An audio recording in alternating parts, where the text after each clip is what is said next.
जय हिंद बच्चों। आज मैं आपको the last leaf moments book से लिया गया चैप्टर 7 है, जिसके राइटर ओ हेनरी हैं। ओ हेनरी बेसिकली जो अमेरिकन शॉर्ट स्टोरी राइटर हैं, he was very funny and his every story has a clever twist. उनकी हर स्टोरी में एक ट्विस्ट होता है। His story was in romance. Henry has two sons. After the death of his wife, he moved to New York and then where he remarried it. ये छोटा सा intro ओ Henry का था।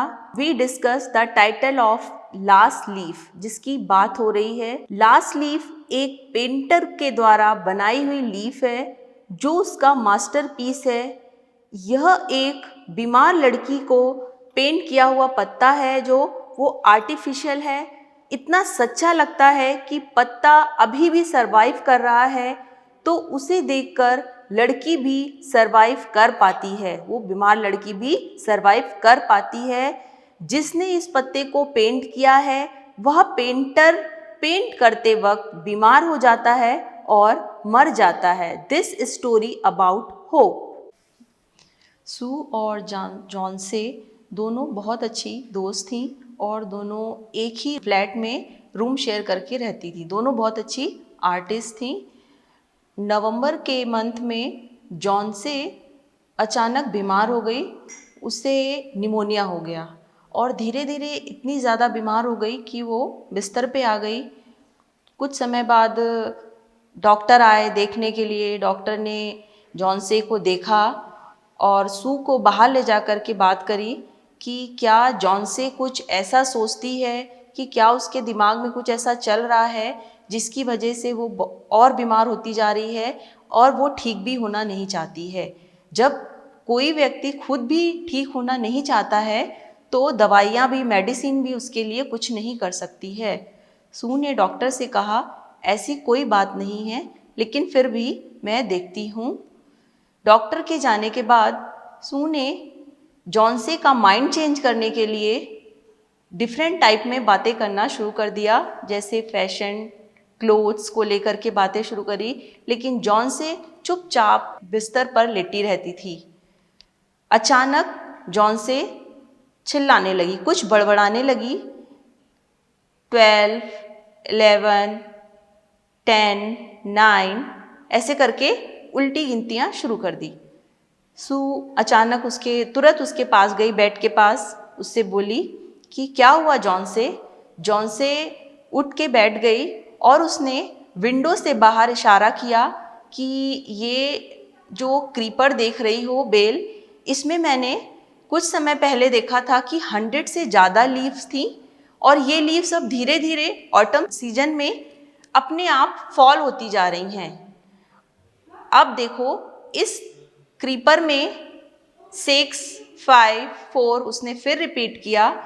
इतनी ही लीव्स बची हैं और मुझे ऐसा लगता है कि जैसे ही इस बेल की लास्ट लीफ फॉल होगी ऑटम सीजन में, उसी समय मैं भी मर जाऊंगी। ऐसा उसके दिमाग में चल रहा था। सू ने उसको डांटते हुए कहा, ऐसा मत सोचो, डॉक्टर ने बोला है कि तुम बहुत जल्दी ठीक हो जाओगी। और एक अपनी कंपैरिजन तुम एक ऐसी डेड लीफ से कर रही हो जिसकी जड़ पूरी तरीके से समाप्त हो चुकी है, यानी जड़ उसकी पूरी तरीके से खराब हो गई है और तुम अपनी कंपैरिजन उससे कर रही हो। तुम ठीक हो जाओगी, लो तुम गरम गरम सूप पियो। जॉनसे ने कहा, मुझे कुछ भी खाना पीना नहीं है, मुझे भूख नहीं लग रही है, क्योंकि वह अंदर से बहुत परेशान थी। वो पत्तियों को देख करके, उस लास्ट लीफ को, उसके दिमाग में ये आ गया था कि जैसे ही ये लास्ट लीफ फॉल होगी मैं भी मर जाऊंगी। Sue sat on Johnsy bed, kissed her and said, you are not going to die. I cannot draw the curtain for I need the light. I want to finish the painting and get some money for us. Please, my dear friends, she begged John say, promise not to look out of the window while I paint. सू जॉन्से के पास bed में बैठती है और उससे कहती है कि तुम मरने नहीं जा रही हो। मैं इस पर्दे को नहीं उठाऊंगी यदि मुझे पेंटिंग ना करनी होती, और उस पेंटिंग के बदले जो मुझे पैसा मिलेगा मैं उससे तुम्हारे लिए दवाइयाँ लाऊंगी। शी बैग जॉन्से, वह जॉन्से से बैग यानी प्रे करती है कि please promise not to look out of the window, इस विंडो को जब तक मत खोलना जब तक मैं पेंट ना करूं। All right said Johnsy, finish your painting soon, for I want to see the last leaf fall. I am tired of waiting, I have to die, so let me go away peacefully like one of those poor tired leaves. Johnsy कहती है कि ठीक है, पर तुम please इस painting को जल्दी ख़त्म करना, क्योंकि मैं बहुत परेशान हूँ और मुझे उस पत्ती को गिरते हुए देखना है। सो let me go away please peacefully like one of those poor tired leaf, मुझे उस पत्ती को गिरते हुए देखना है जो कि ऐसा लगता है जैसे ही वो पत्ती फॉल होगी, गिरेगी, मैं भी मर जाऊंगी। Try to sleep said Sue. I have to paint an old miner. I will call Behrman up to be my model. सोने की कोशिश करो, सू ने कहा तुम सोने की कोशिश करो, मुझे एक माइनर माने होता है मजदूर, मुझे एक मजदूर की पेंटिंग बनानी है, तो मैं call Behrman up to be my model, वो हमारे मॉडल होंगे। बहरमान एक 60 ईयर्स के ओल्ड मैन हैं जो कि ग्राउंड फ्लोर में रहते हैं। Sue rush down, Behrman lived on the ground floor. He was a 60 years old painter. His lifelong dream was to paint a masterpiece, but that had remained a dream. Sue poured out her worries to Behrman. She told him how Jonsey was convinced that she would die when the last leaf fell. Behrman जो हैं 60 years के old painter हैं, उनकी life का एक dream था कि वो अपनी लाइफ में एक मास्टरपीस बनाएं। मास्टरपीस माने बहुत ही ज़्यादा अट्रैक्टिव, बहुत ही ज़्यादा लोगों को इम्प्रेसिव करता हुआ एक सुंदर सी पेंटिंग बनाएं। Sue put out her worry to Behrman, क्योंकि सू बहुत परेशान थी तो उसने अपनी सारी वरीज, सारी परेशानियों को शेयर किया, किससे? अंकल से। और उन्होंने बताया कि she would die when the last leaf fall, और वो कह रही है ऐसा, कौन कह रही है इसमें? जॉन से, कि जब वो लास्ट लीफ गिरेगी तो वो भी मर जाएगी। Is she stupid? Asked Behrman. How can she be so foolish? Behrman ने बोला कि क्या, कैसी मूर्खता जैसी बातें कर रही है। She is running a high temperature complain, so she refuse to eat और drink and that worries me a lot. She is running a high temperature, उसको बहुत ज़्यादा टेम्परेचर यानी बहुत ज़्यादा तापमान है, फीवर है। कंप्लेंट सू, और वह कुछ भी खाने पीने से मना कर रही है। I will come with you and see Johnsy, Behrman set. बहरमान ने अंकल ने कहा कि मैं तुम्हारे साथ चलूँगा उसे देखने के लिए। दे हैव टिपटूड, TIPTOD, टिपटूड माने होता है चुपके से दबे पाँव आना। दे tiptoed into the room Jonsey was sleeping. Sue drew the curtains together and they went to the next room. She peeped out through the window. There was only one leaf on the creeper. It was raining heavily and icy cold wind was blowing. It seemed as though the leaf would fall any minute now. Behrman did not say a word. He went back to his room. जैसे ही uncle सू के साथ room में जाते हैं, देखते हैं कि John से जो होती है गहरी नींद में सो जाती है। उसके बाद अंकल और सू दोनों विंडो के बाहर झांक कर देखते हैं तो देखते हैं कि वह जो लीफ है वह कभी भी किसी भी समय गिर सकती है। जॉन से walk up next morning in a feeble voice she asked Sue to draw the curtain. Sue was nervous. She ड्रीव back the curtain very RELUCTNATLY रिलेंटेकली माने होता है अनिच्छा से, बिना मन के। मतलब जैसे होता है ना कि कभी अपने को लगता है कि पता नहीं ऐसा होगा कि नहीं, एक डर रहता है, उस डर से उसमें क्या होता है, दूसरे दिन जॉन से उठती है और वह बिल्कुल दबी धीमी आवाज में अपनी फ्रेंड सू से कहती है कि बिना इच्छा के कि कर्टेन को खोलो, पर्दे को खोलो। और वह सू अनिच्छा से यानी बिना मन के उस पर्दे को खोलती है। Oh Sue exclaim as she looked at the vine creeper, look there is still one leaf on the creeper. Sue कहती अरे वाह कितना आश्चर्य, यहाँ पर तो वो लीफ है। It look quite green and healthy. आज तो ऐसा लग रहा है कि वह जो लीव्स है वह बहुत ज़्यादा हरी और स्वस्थ दिख रही है। In spite of the storm and the फैसी winds it did not fall. इतना स्टॉर्म आने के बाद और इतनी ठंडी हवा के बाद भी वह पत्ती नहीं गिरी। I heard the wind last night, said Johnsy. I thought it would be have fallen. It would surely fall today. Then I will die. से लगा कि रात में तो मैंने आवाज़ सुनी थी स्टॉर्म की, पर ये पत्ती नहीं गिरी। पक्का ज़रूर श्योरली आज तो गिर ही जाएगी। You won't die said Sue energetic. Energetic माने होता है जल्दी से, एकदम से किसी चीज़ को बहुत उत्सुकता से बोलना। You won't die say said Sue energetically. You have to live for your friends. तुम्हें अपनी फ्रेंड के लिए जीना है, तुम नहीं मरोगी। What would happen to me if you die. मैं क्या करूँगी यदि तुम्हें कुछ हो गया। जॉन से smiled weekly and closed her eyes. After every hour or so she would look out of the window and find the leaf still there. दूसरे दिन सुबह वैसे ही स्टॉर्मी नाइट होती है, वैसे ही आइस होती है, उसके बाद भी she would look out of the window. दूसरे दिन सुबह वह दोबारा खिड़की से बाहर झांक कर देखती है। Find the leaf still there, और वहाँ पर उस पत्ती को देखकर खुश हो जाती है। It seems to be climbing to the creeper. ऐसा लग रहा था कि वह बेल के ऊपर चढ़ती जा रही है। In the evening there was another storm but the leaf did not fall. दूसरी शाम को भी वह पत्ती नहीं गिरी। Johnsy lay for a long time looking at the leaf, then she called out of Sue. Johnsy उसको बहुत देर देखती रही और उसने सू को बुलाया। I have been a bad girl, you have looked after me so lovingly, I have not cooperate with you.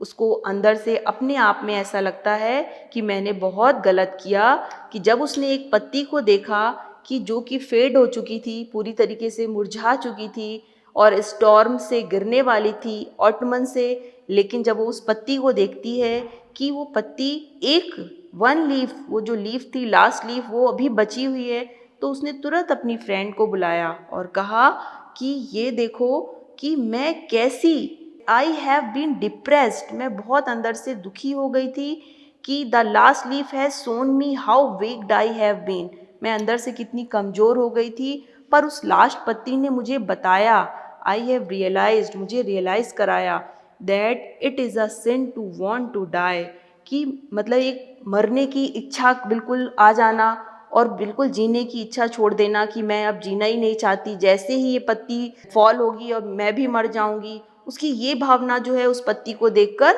चली गई। तो वो अपनी फ्रेंड से, अपनी फ्रेंड सू से माफ़ी मांगती है, सॉरी बोलती है कि तुम मेरे लिए इतना परेशान हो, तुम मेरे लिए पेंटिंग बनाती हो ताकि मेरी दवाइयाँ आ सके, मेरा खाना पीना हो सके, और एक मैं सिर्फ मरने के लिए सोचती रहती हूँ।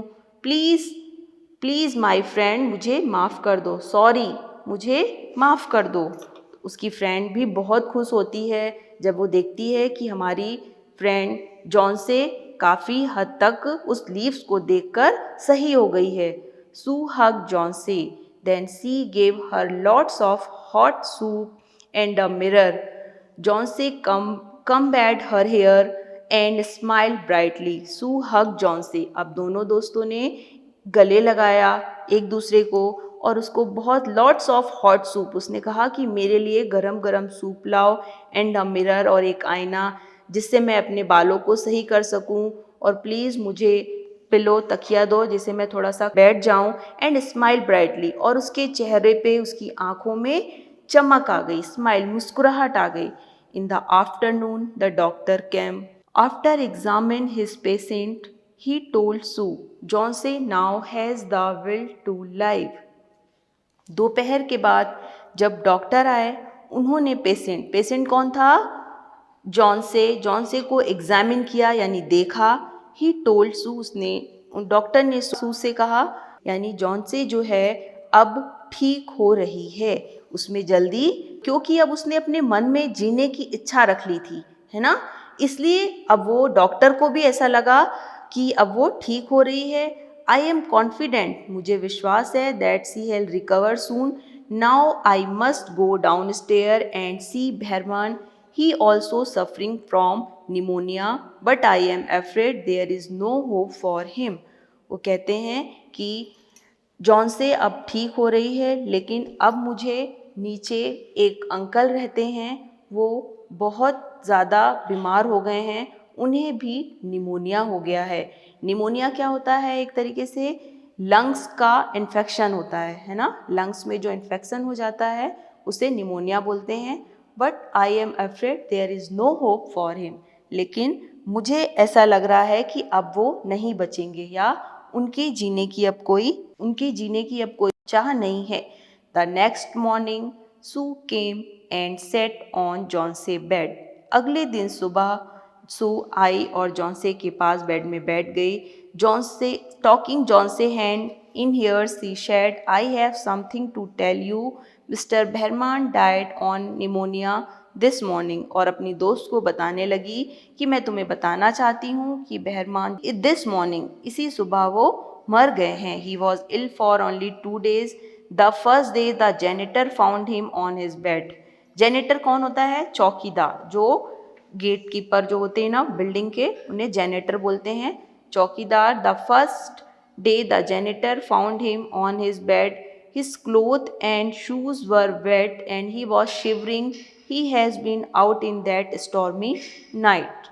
तो सू कहती है कि मुझे चौकीदार ने बताया कि 2 दिन जब बहुत तेज स्टॉर्म और ऑटमन आया था, उस समय वो अंकल मुझे पहले ही रात को, his cloth and shoes were wait, उनके कपड़े और शूज बहुत गीले थे और वो कांप रहे थे उसी स्टॉर्मी नाइट को।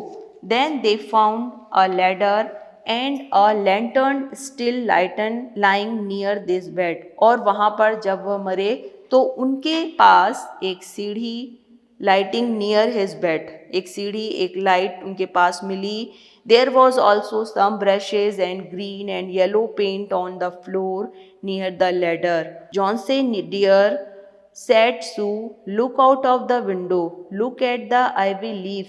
Haven't you wondered why it doesn't flutter when the winds blow? That's Berman masterpiece. He paint. It's the night the last leaf fell.